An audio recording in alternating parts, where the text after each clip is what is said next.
तो ये बात है जापान के एक डरावनी लेजेंड की जो बाथरूम में रहती है। जी हाँ, अब स्टोरी को जानने से पहले चैनल को लाइक, शेयर एंड सब्सक्राइब ज़रूर करें। तो ये बात है हानाको सान की, जो स्कूल की टॉपर थी और बहुत शांत रहती थी और वो अपनी फ्री टाइम में ड्राइंग करती थी। और उसकी ही क्लास में पढ़ती थी यूकी, काइटो, डाइको और सकुरा। ये सब इम्पोर्टेंट है क्योंकि ये थे स्कूल की बुलीज। अब हानाको का बेस्ट फ्रेंड था रेन। वो हर वक्त उसके साथ रहता था और पढ़ाई में भी उसको बहुत हेल्प करता था। अब एक दिन कैंटीन में हानाको अपनी ड्रिंक्स लेकर अकेली जा रही थी, तब उसने टकराई यूकी के साथ। यूकी, जो वो बुली ग्रुप की लीडर, उसके ऊपर ड्रिंक गिर गई। अब हानाको सॉरी बोलने के बाद भी वो उसे बुली करने लगी।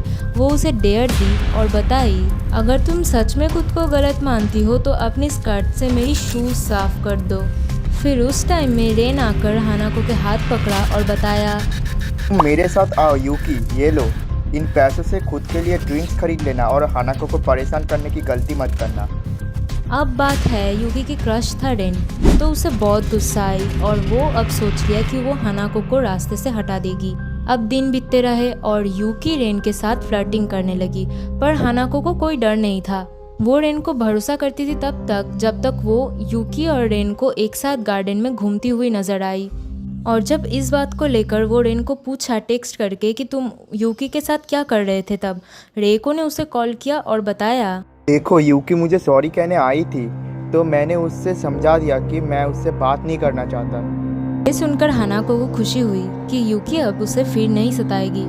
अब अगले दिन हानाको स्कूल गई और प्लेग्राउंड में जाने के वक्त वो अपनी शर्ट लॉकर से लेकर बाथरूम जा रही थी और तब अचानक उसके पीछे से उसका बेस्ट फ्रेंड रेन आकर एक बॉटल लेके अचानक उसके सर पे बहुत जोर से मार दिया कि वो आधा बेहोश हो गई। लेकिन फिर भी वो क्लियरली देखा रेन को और वो उसे लास्ट पर बुलाई। तुम क्या सोच रहे थे? तुम्हारे जैसा पढ़ाकू के साथ मैं रहूंगा? कभी नहीं। फिर यूकी आया और रेन को हक किया। फिर ये सब देखकर रोते रोते हानाको बेहोश हो गई।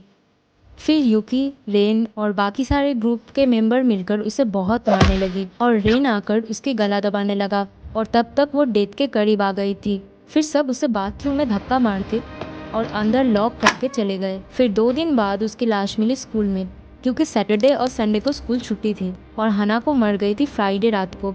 बहुत तड़पने की बाद फिर मिलने के बाद उसकी डेड बॉडी लेकर गए और रेन यूकी को सज़ा मिली, लेकिन फिर भी उसकी आत्मा बाथरूम में अभी तक रह गई।